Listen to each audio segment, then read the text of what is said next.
Di Indonesia sekarang banyak anak yang meninggal tidak wajar. Kebandelan yang tarafnya seperti apa kalau harus dibayar dengan ganjaran nyawa? Para ilmuwan itu akhirnya memunculkan sebuah istilah unik, efek Cinderella. Istilah efek Cinderella ini adalah sebuah rangkuman dari sebuah temuan getir bahwa anak-anak yang dibesarkan dalam keluarga tiri resikonya untuk mendapatkan perlakuan kekerasan, penelantaran, dan sejenisnya itu memang lebih tinggi. Saya tidak habis pikir ada seorang anak cedera parah, terbaring di atas tempat tidur, berada di rumah sakit, tapi ruangan itu tidak disterilkan oleh otoritas penegakan hukum. Terbukti apa? Bisa-bisanya ada video yang merekam. Satu. Kedua, bisa-bisanya di depan mata si anak Pelakunya cekcok.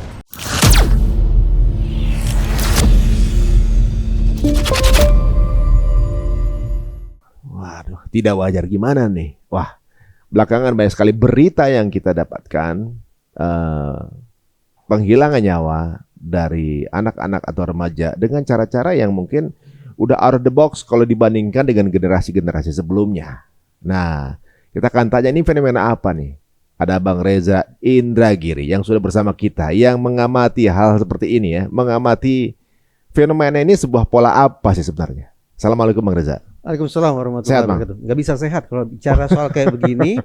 Terus terang Mas Ari, dalam satu pekan terakhir ini ada dua isu, ada dua kejadian yang bikin saya lebih dari marah. Dua Bang. Lebih ya, begini, saya ketika menyikapi berbagai macam peristiwa pidana, mencoba semaksimal mungkin untuk tidak melibatkan perasaan agar kita bisa berpikir jernih. Ya. Tapi saya tidak bisa pungkiri ada dua isu, ada dua kejadian dalam satu pekan terakhir ini yang bikin darah saya lebih naik ke kepala. Gitu. Yang mana yang Pak? Satu tentang ibu tiri yang menyakiti, menjahati anaknya sampai kemudian meninggal dunia. Dan yang kedua adalah tentang peristiwa, kalau bahasa yang digunakan oleh polisi adalah seorang personil BRIMOB mengayunkan helmnya dan mengenai pelipis seorang pengendara motor. Dua peristiwa itu ketika saya berdiskusi dengan teman-teman, terus terang gelegak, emosi saya lebih tinggi. Jadi kalau ditanya apa kabar, terus terang saya tidak happy. Saat ini tidak happy, tidak gembira. Apalagi kalau kita lihat videonya ya, ketika anak itu ketika proses menuju sakaratul maut ya. Saya kemarin berkomunikasi dengan teman-teman jurnalis di Sukabumi karena mereka mengontak saya. Saya katakan begini, saya tidak habis pikir ada seorang anak cedera parah, terbaring di atas tempat tidur, berada di rumah sakit, tapi ruangan itu tidak disterilkan oleh otoritas penegakan hukum. Terbukti apa? Bisa-bisanya ada video yang merekam. Satu. Kedua, bisa-bisanya di depan mata si anak pelakunya cekcok. Cekcok. Dan yang ketiga, bisa-bisanya ada sebuah situasi yang mirip-mirip proses interogasi yang mengharuskan anak itu untuk menjawab pertanyaan saat si penanya. Saat kritis. Bukankah semestinya korban, apalagi usia anak-anak, apalagi dalam kondisi luka parah sedemikian rupa, itu harus betul-betul dijaga dengan sebaik-baiknya. Oleh siapa? Ya oleh otoritas penegakan hukum. Siapa? Polisi. Tapi kenapa kemudian dalam situasi ini kita sekarang bisa saksikan momen ketika seorang anak barangkali sedang menyongsong maut gitu. Andaikan pada saat itu dia tanda petik tidak diinterogasi, tidak ditanya-tanya, tidak dipertemukan dengan pelakunya, tidak direkam dengan kamera, barangkali dia akan lebih tenang. Proses kesembuhan mudah-mudahan lebih punya harapan. Tapi dalam situasi yang amat sangat mencekam, menegangkan macam itu, secara kejiwaan dalam keadaan proses yang kritis gitu justru ada rasa takut, ada rasa cemas dalam keadaan berarti proses memang apa boleh buat nih Mas Ari? Ini sebetulnya kritik klasik bahwa dalam situasi penegakan hukum, dalam situasi pidana, kita ini termasuk otoritas penegakan hukum tampaknya memang lebih suka mencurahkan stamina untuk berpikir tentang apa yang harus kita lakukan terhadap pelaku. Agak kurang proporsional berpikir tentang apa yang harus kita lakukan terhadap korban. Oh iya. Rekaman yang menyedihkan sekaligus menakutkan itu adalah menurut saya merupakan sebuah bukti bahwa sekali lagi otoritas penegakan hukum lalai untuk hadir seintensif mungkin melindungi si korban. Barangkali mereka lebih berfokus untuk mencari siapa gerangan si pelaku, mencari saksi-saksi untuk membuktikan pidana. Itu bagus, tapi sekali lagi kita harus jujur, dalam sebuah situasi pidana, dalam sebuah situasi kejahatan, sebetulnya pihak yang paling berkepentingan siapa? Pelaku atau korban? Korban. Mindset yang memprioritaskan korban menurut saya betul-betul harus diasah lebih tajam. Mestinya ini justru dalam rangka untuk kemudian fasilitasi korban, kan? Untuk kemudian bisa kembali pulih lah atau juga mungkin. Karena pada saat pulih dia tetap bisa nunjuk orangnya. Iya. Sekarang kan kalau begini ya saya berterima kasih Polres Sukabumi sudah mengamankan tersangka. Mungkin sekarang statusnya sudah tersangka. Gitu. Tapi betapa menyedihkannya bahwa sekali lagi seumur umur saya baru lihat momen detik demi detik anak menderita diperlakukan sedemikian rupa dan barangkali dia sedang berada di ujung nyawanya gitu. Iya, bukan ditalkin ya. Menyedihkan sekali. Menyedihkan sekali. Gitu. Dan tapi memang kalau saya jadi ayahnya gemes juga sih sebenarnya Bang. Pasti. Gemes itu ada emosinya. Maksudnya sekejam apa sih itu? Ini kebandelan yang tarafnya seperti apa kalau harus dibayar dengan ganjaran nyawa. Penjara masih lebih bagus dibanding itu. Kan nyawa nih. Berarti kan entah ada gegar otak atau pukulan benda tumpul apa segala macam yang anak ini berhak mendapatkan itu gara-gara apa? Kesalahan sejenis apa yang dia berhak untuk dapat hukuman seperti itu? Pemberitaan mengatakan bahwa ini bukan kali pertama sebetulnya anak teraniaya sedemikian parah gitu. Sebelumnya juga sudah dan sudah dilaporkan ke polisi, tapi terjadi penyelesaian secara kekeluargaan. Sekarang ayahnya tahu dong berarti? Tahu. Yang melaporkan si ayah. Tapi si istri alias ibu tiri ini mengiba-iba agar kemudian tidak berlanjut proses hukumnya dan akhirnya terjadi perdamaian. Kesian banget anaknya. Kalau saya ingin mengatakan begini, saya tidak bicara dalam konteks persidangan, saya tidak bicara dalam konteks proses di kepolisian. Tapi kalau kita sebatas bicara tentang perbuatan, sesungguhnya si ibu itu sudah bisa disebut sebagai residivis. Mas Ari, kalau di Indonesia bicara residivis itu argonya ditentukan berdasarkan apa? Keluar masuk penjara, gitu kan ya? Itu satu-satunya argo. Padahal dalam khazanah psikologi forensik, argonya residivisme itu banyak. Apa tuh? Ada 4. Bisa bicara panjang kita. Ya. Tapi ingin saya katakan, si ibu ini belum pernah disidang. Si ibu ini belum pernah masuk penjara. Ya. Tapi faktanya dia sudah melakukan kekerasan bahkan kejahatan itu berulang kali terhadap anak tirinya. Kalau kita hitung berdasarkan berulang kali, maka dia sesungguhnya adalah residivis.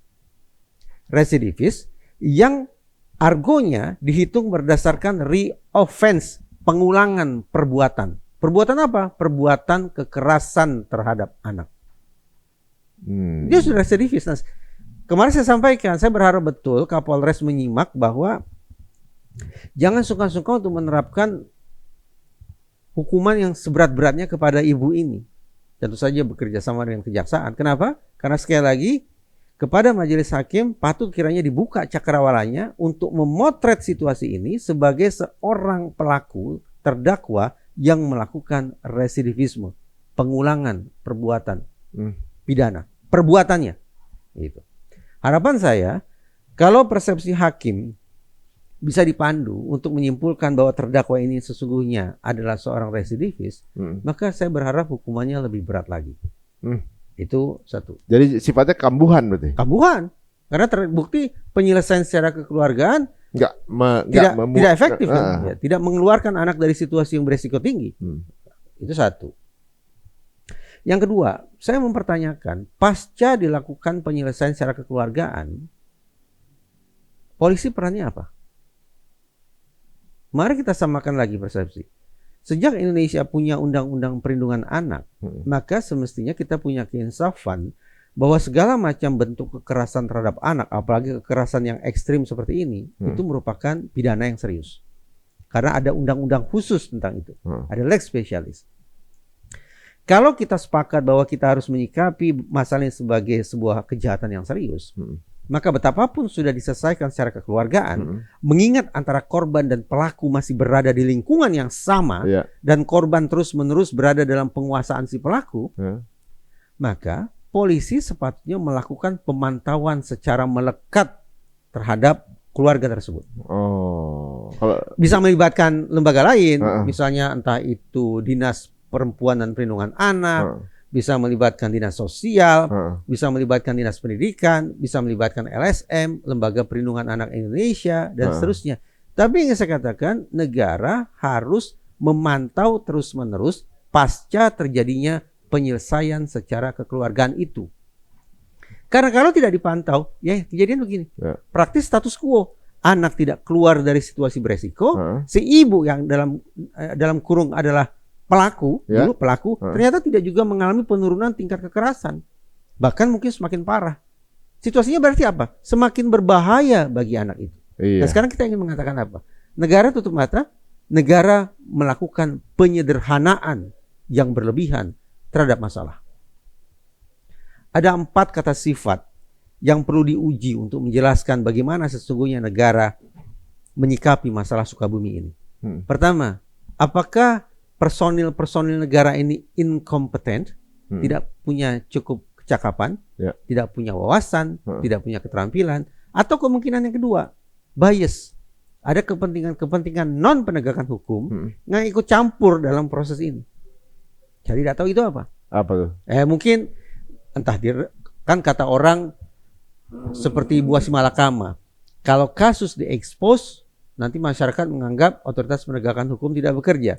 Tapi kalau kasus diredam, dianggap otoritas penegakan hukum menutup-nutupi. Pilih yang mana? Udahlah kita pilih tutup saja.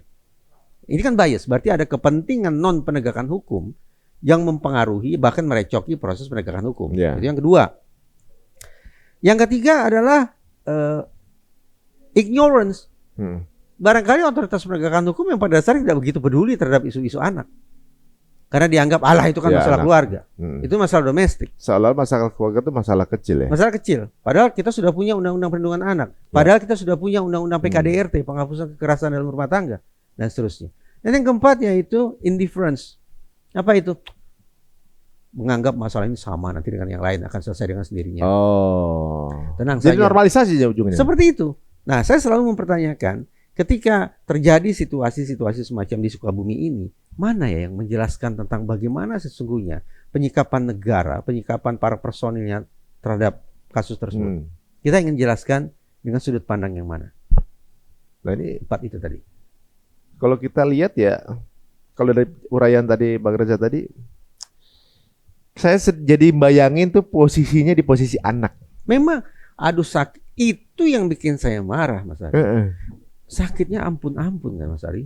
Jadi sakitnya kan luar biasa, Mas. Dia udah disiksa, minta ya ayah, tolong aku disiksa sama ibu. Tolong permasalahan hukum gitu misalnya, atau dihukum atau minimal dipisahkan kan gitu ibaratnya. Masuk pengadilan, selesaikan keluarga. Ayahnya pergi, dia ketemu lagi sama itu ibu. Itu tadi saya katakan, anak kan berarti terus-menerus dalam penguasaan si ibu. Benar, dan itu anak ngerasa bahwa ayah nggak berdiri di pihakku sekarang nih. Kalau di luar negeri mungkin udah pakai restriction ini untuk ketemu, nggak boleh ketemu berapa meter. Bukan hanya di luar negeri, undang-undang penghapusan KDRT ada pasal pengaturan tentang jarak itu ada, jarak aman itu ada. Berarti kalau polisi hadir dalam sesi penyelesaian secara kekeluargaan itu, butir-butir tentang penyelesaiannya apa? Saya tanya loh, serius ke teman di Sukabumi. Tolong dong carikan. Saya ingin tahu yang disebut sebagai penyelesaian secara kekeluargaan itu cakupannya apa saja. Karena misalnya begini, oke lah, anggaplah bahwa kasus ini tidak dibawa ke ranah pidana. Dianggap stop. Tetapi demi kepentingan si anak, maka bisa saja dimasukkan dalam poin-poin penyelesaian secara kekeluargaan itu bahwa anak harus dipisahkan dari ibu tirinya. Bisa saja seperti itu. Karena toh landasan undang-undangnya ada, yaitu undang-undang penghapusan kekerasan dalam rumah tangga. Yang ingin saya katakan adalah pasca ditandatangininya penyelesaian secara kekeluargaan, ya negara tetap hadir gitu. Jangan lepas tangan ya. Jangan lepas tangan. Jangan melakukan penyepelean seolah-olah masalah sudah selesai. Ini kan jadinya seperti ini.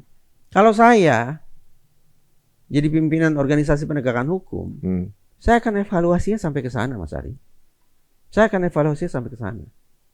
Cara mengevaluasinya gimana, Bang? Makanya saya tanya tadi, tahun sekian, ketika misalnya Polres atau Polsek membantu memediasi, terjadi penyelesaian secara kekeluargaan. Saya ingin tahu, sebetulnya apa yang kalian lakukan?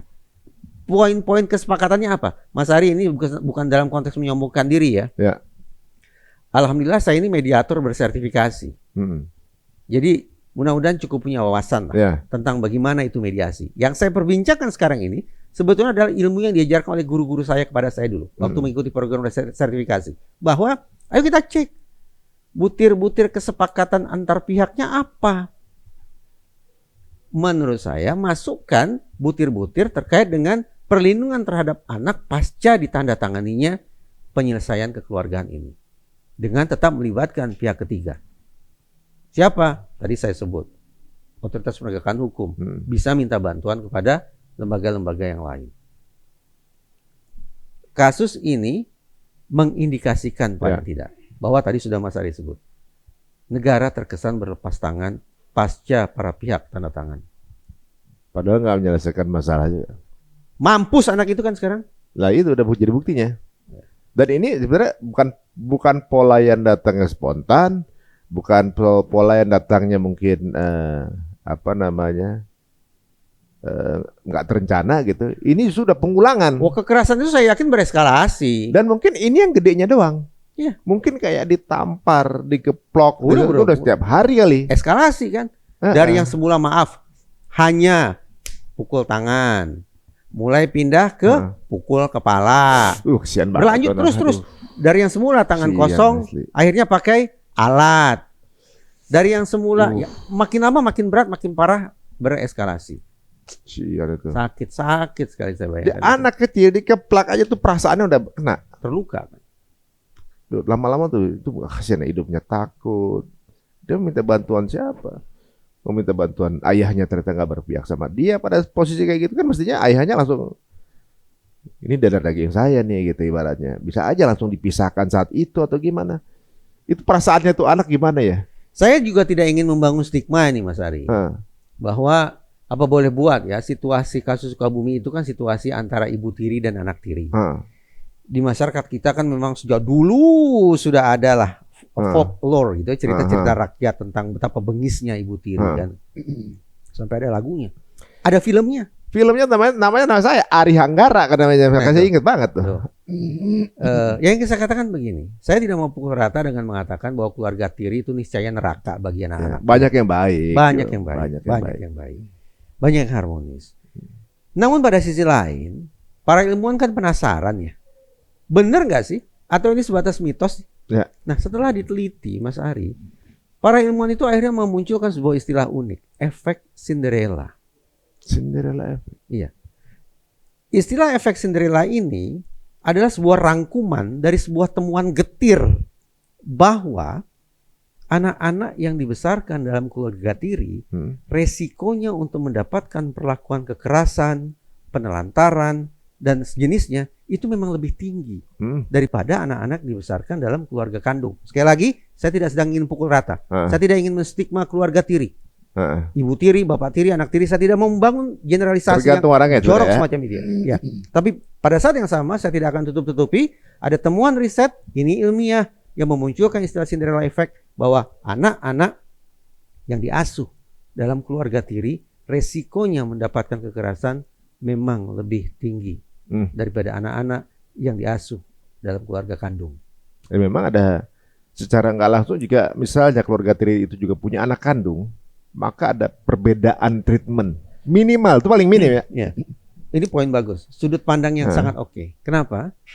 Saya ingin tahu dong penjelasannya apa kan? Oke lah, anggaplah temuannya seperti itu tadi. Tapi penjelasannya apa ini? Kenapa keluarga tiri jadi terkesan lebih beresiko bagi anak? Penjelasan evolusinya seperti ini, bahwa organisme makhluk hidup tentu ingin mempertahankan atau melestarikan kesinambungan reproduksinya. Berarti bicara kandung, sedarah. Dengan demikian konsekuensi getirnya adalah mereka yang bukan kandung, yang tidak sedarah, secara genetika akan dianggap sebagai faktor pengganggu. Outsiders. Saya nggak bicara kerajaan atau kesultanan atau keraton nih. Tiba-tiba aja muncul. Saya nggak bicara rebut-rebutan tahta nih. Enggak. Tapi itulah contoh betapa ya pada dasarnya manusia dari masa ke masa secara evolusi memang ingin mempertahankan kelestariannya, legasinya, warisannya adalah sekandung, sedarah. Nah, kalau kita bersepakat dengan cara pandang evolusi semacam itu, maka tampaknya di situ penjelasan mengapa keluarga tiri jadi cenderung lebih mendidih daripada keluarga kandung. Walaupun kita juga harus bijak, tidak pukul rata menganggap ini sebagai sebuah fakta yang sifatnya universal di seluruh keluarga di muka bumi. Tapi memang ya, walaupun bagaimana pasti ada perasaan yang berbeda. Iya. Memang beberapa ada yang udah saya anggap seperti anak kandung. Kata-kata anggap aja udah bukan anak kandung kan, iya kan gitu. Iya. Nah, ketika ya lalu ditutup loh namanya diganti. Contoh ya, Paul McCartney, pemain bass The Beatles. Kan? Dia punya anak pertama itu kan anak tiri kan dari Linda kan. Linda McCartney. Anaknya Linda. Iya. Tapi karena begitu lekatnya relasi atau hubungan antara Paul McCartney dengan anak ini, nama keluarga dalam kurung nama ayah anak itu akhirnya diganti. Jadi nama McCartney. Kan? Stella itu ya? Stella. Oh, Stella itu bukan anak kandung. Sorry, Heather. Anak nomor 1 Heather. Iya. Stella anak kandung. Anak kandung. Heather ini adalah anak bawaan dari Linda. Kan berarti pakai nama bapaknya. Tetapi karena rukun, akrab, harmonis dan seterusnya, bawa ke notaris, ganti nama bapaknya. Nama bapaknya diganti jadi McCartney. Heather McCartney. Ya maksudnya itu di sana bisa. Kalau di Muslim nggak boleh kan? Harus kasih tahu harus kan. Nasabnya. Iya, bapak kandungmu siapa, ibu kandungmu siapa. Nggak boleh itu tuh begitu kan? Karena kalau saya rasa nih, perasaan anak ya, sebagai anak ya, kita juga pernah jadi anak dan juga sedang jadi orang tua juga, bahwa kita juga mentreatment anak juga kan sesuatu yang bisa dibilang harus, ini delicate matters ya, maksudnya sesuatu yang sensitif banget. Iya. Kita halus dengan anak kedua, anak pertama cemburu. Iya. Bener gak? Bener lah. Pak lahir punya adiknya lagi disayang, kakaknya cemburu. Iya. Bener gak? Sesimpel itu aja. Ketika salah satu orang tua lagi sayang sama salah satunya, kecemburuan anak bahwa ayahnya nggak berpihak pada dia itu ada rasa itu. Pastilah. Apalagi ketika ini ada ibu tirinya. Ya. Dia merasa ditinggalkan, ada rasa gitu juga pasti kan. Orang psikologi mengenai istilah sibling rivalry, rivalitas antar saudara kandung. Nah, itu tidak terelakkan. Nah, maksudnya pasti rasa blamingnya itu ke ayah. Atau ke orang tua lah, atau ke orang, misalnya ayah atau ibu mana yang lebih, pasti gitu. Digituin aja, perasaan gimana ya, memusuhi orang tua, atau juga mungkin lu pilih kasih, gue bukan jadi gue nggak dianggap anak lu. Sesimpel itu tuh, sesensitif itu. Ketika masalah ini yang begitu dia udah babak belur, kemudian keputusan itu berpihak kepada dia, pasti ada perasaan yang lebih, aduh. Mas Ari, kita nih sedang bicara pidana kan sebetulnya. Tapi ilustrasi yang Mas Ari katakan tadi itu berlangsung dalam ruang perdata dalam konteks perebutan kuasa asuh. Salah satu kritik saya terhadap otoritas Mahkamah Agung dalam konteks penentuan kuasa asuh anak, hampir semua hakim kita masih gaya berpikirnya old style, bahwa kuasa asuh anak harus memilih. Berarti ayah atau ibu. Padahal kalau kita buka buku psikologi, buku-buku tentang parenting, sudah amat sangat banyak negara-negara yang menerapkan joint custody, pengasuhan bersama. Tapi negara kita masih cenderung single custody. Itu artinya apa? Hakim yang mulia, wakil Tuhan pun masih terperangkap dalam gaya berpikir kuno bahwa akhirnya dalam situasi perceraian, ibu dan bapak bersaing, rivalitas, berkompetisi untuk mendapatkan kuasa asuh. Belum diupdate dong. Belum. Maka kalau saya mengatakan begini, ketika saya misalnya di Mahkamah Agung ya, di Pusdika, saya katakan Kita harus bangun persepsi yang lebih kekinian. Perceraian memang bukan sesuatu yang kita harapkan. Tetapi ketika perceraian terjadi, bagi si anak yang harus kita upayakan adalah anak tetap berada dalam sebuah keluarga. Namun keluarga dengan format yang baru. Gitu. Jadi anak-anak juga ngerasa walaupun berbeda formatnya, tapi nggak kehilangan. Betul. Karena yang saya khawatirkan di ruang-ruang persidangan masih banyak tuh hakim yang bertanya, "Nah, kamu mau ikut siapa, nak?" Begitu ya, Dik? Ada simplistis macam itu, Mas Ari. Katanya dalihnya apa? Ya kan kita harus mendengar aspirasi anak. Ya, tapi tidak dengan cara seperti itu. Karena itu kan berarti memaksa anak harus memilih. Padahal kodratnya anak tidak dalam situasi memilih. Dia punya ayah dan ibu. Karena itu poin berikutnya yang saya sampaikan kepada hakim-hakim kita, saya tentu saja menghormati mereka ya, walaupun bagaimanapun. Cobalah semaksimal mungkin diupayakan joint custody atau shared custody, kuasa asuh bersama. Karena itulah yang paling dekat dengan keluarga dengan format yang baru. Soalnya kalau bukan joint custody lebih banyak rawan konflik sih. Sudah dipastikan itu. Mana yang banyak kan, mana yang... Dan hampir bisa dipastikan anak jatuh ke ibu. Ya ke mayoritas kan begitu. Kadang-kadang tergantung kasus. Kan maksudnya di sekitaran circle saya juga begitu. Bang, kalau ada bermasalah.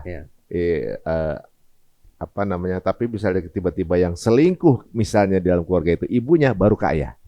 Kan begitu ya? Saya punya cara pandang yang juga berbeda dalam masalah seperti itu. Saya katakan begini, perselingkuhan jelas bukan merupakan sebuah presiden yang positif bagi keluarga. Tapi seorang peselingkuh tidak serta-merta tidak mampu menjalankan peran sebagai pengasuh. Kita sedang menyidangkan bapak ini atau ibu ini dalam konteks dia sebagai peselingkuh atau sebagai pengasuh. Itu dua hal yang berbeda. Dua hal yang berbeda. Memang sekali lagi bahwa dia punya riwayat berselingkuh misalnya itu bukan sebuah catatan yang positif. Tetapi saya katakan penentuan siapa yang mengasuh anak tidak hanya mengandalkan pada satu data itu saja. Harus dipertimbangkan secara komprehensif juga ya. Gitu. Nah, mungkin ada hal yang membuat akhirnya berselingkuh karena apa juga perlu tahu juga. Mungkin kita kembali kepada kasus siapa namanya? Tadi namanya? Sukabumi ini. Sukabumi ini ya.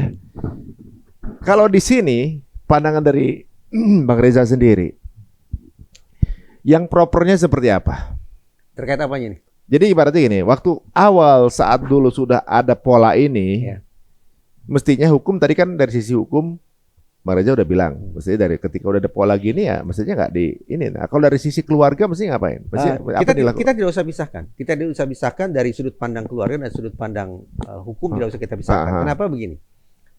Di dalam Undang-Undang Perlindungan Anak ada sejumlah pasal tentang pasal perlindungan khusus. Pasal perlindungan khusus ini antara lain ditujukan bagi anak-anak korban kekerasan. Nah, konsekuensinya apa? Bagaimana implementasinya? Implementasinya begini. Sekali lagi, anggaplah bahwa keluarga ini memilih untuk menyelesaikan masalah mereka secara kekeluargaan. Oke, selesai. Anggaplah selesai. Tapi anak kan sesungguhnya korban. Betul ya? Anak bukan berarti penyelesaian kekeluargaan membuat anak terbebas dari status korban. Tidak. Pada dasarnya dia adalah korban. Tetap korban. Argonya udah jalan tuh. Argo dia sebagai korban. Nah, lantas apa yang harus dilakukan oleh negara? Cek lagi. Tadi saya sebut. Undang-Undang Perlindungan Anak mengharuskan negara ini melakukan apa terkait dengan perlindungan khusus bagi anak-anak korban kekerasan. Ada rinciannya. Rincian itu harus diapakan? Bunyi undang-undang, bunyi pasalnya begini. Negara wajib dan bertanggung jawab tuh. Artinya terhadap anak ini, walaupun sudah selesai secara kekeluargaan, tapi negara tetap wajib dan bertanggung jawab memberikan perlindungan khusus kepada anak itu yang notabene merupakan korban kekerasan. Apa saja bentuk perlindungan khususnya? Silakan baca undang-undang. Silakan baca PP karena sudah cukup gamblang di sana. Kalau kemudian ditanya, emang negara itu siapa yang dimaksud? Urut-urutannya sudah disebut dalam undang-undang. Pemerintah pusat, pemerintah daerah, dan lembaga negara lainnya. Nah, tiga pihak itu yang semestinya bahu-membahu memberikan perlindungan kepada anak malang itu pasca masalah diselesaikan secara kekeluargaan. Justru mesti harus diperhatikan pada saat Semakin diperhatikan semestinya. Karena anak praktis 24 jam sehari berada dalam situasi rentan untuk mengalami reviktimisasi. Menjadi korban berulang. Ini adalah kasus yang nongol ke permukaan, guys. Saya rasa masih ada jutaan di sana yang punya kasus serupa, yang anaknya sekarang ini masih dalam penguasaan sang pelaku. Ya. Masih banyak banget di balik tembok-tembok rumah-rumah itu ini. Ya. Bagaimana failed family. Cara mengujinya gampang, Mas Ari. Gimana? Coba undang misalnya Menteri Pemberdayaan Perempuan dan Perlindungan Anak. Ya. Tanya gini, Bu, Ibu punya tidak data tentang jumlah anak-anak Indonesia yang dipenjara karena melakukan pidana? Gampang carinya. Di handphone juga bisa. Rapi datanya. Tapi kan tadi kita sepakat di awal obrolan ini. Anak sebagai korban harus didahulukan ketimbang bicara tentang pelaku. Betul ya? Ya. Sekarang pertanyaannya diubah. Bu Menteri, Bu Wamen, coba deh tunjukkan. Berapa banyak anak-anak Indonesia ini yang mendapatkan perlindungan khusus dari negara? Perkiraan saya tidak ditemukan jawabannya. Kenapa? Karena tidak ada datanya. Atau memang tidak ada ke arah sana? Tidak ada. Kenapa tidak ada? Perkiraan saya itu tadi karena masih dianggap bukan persoalan yang paling diprioritaskan. Padahal dalam agama itu orang yang terbaik itu orang yang terbaik buat keluarganya gitu. Jadi keluarga penting banget. Sampai katanya kalau iblis itu piala terbaiknya ketika bisa memecahkan keluarga. Berarti kan keluarga ini dalam agama ini kan poin terpenting. Gitu ya. Tapi di sini dianggap sebagai masalah keluarga bukan poin penting. Gitu. Ini unik juga nih. Nah, jadi teman-teman semuanya, mungkin di antara teman-teman ada circle keluarga yang ada atau juga mungkin teman sendiri hubungan tiri dengan kandung gitu ya. Atau juga mungkin ada yang di dalam keluarganya terlihat seperti menyendiri, introvert, kemudian kayak terintimidasi. Ini kan perlu ada komunikasi lebih, karena hal-hal seperti ini terjadi di ruang-ruang tertutup, ruang-ruang tanpa akses orang tahu apa yang terjadi. Tiba-tiba kasus aja. Ya, anak termasuk kelompok individu yang memiliki kelemahan secara multidimensional. Ya. Artinya, secara fisik, ya bagi anak kecil sulitlah melakukan perlawanan secara frontal terhadap orang yang akan menyakitinya. Secara psikis dia juga lemah. Dalam pengertian dia gampang dimanipulasi, gampang diintimidasi, gampang ditakut-takuti dan seterusnya, gampang dikelabui. Secara sosial juga apa boleh buat, dia berada dalam sebuah lingkungan yang tertutup. Akses dia untuk mencari pertolongan kemana? Kalau dia ngomong ke orang mungkin mengatakan sabar ya nak ya. Tenang saja. Bahkan mungkin ada yang mengatakan, lah ini lebay nih. Gitu. Kelemahan fisik, psikis, dan sosial membuat kita patut khawatir pertolongan atau bantuan kepada anak akan datang terlambat. Setelah semua sudah terjadi gitu ya. Dan mereka belum punya independensi kan? Iya, kadung parah. Mau kabur kemana dia nggak punya kerjaan. Gitu kan? Nggak bisa menafkahi diri sendiri. Gitu. Tapi sebetulnya saya sungguh-sungguh berharap nih.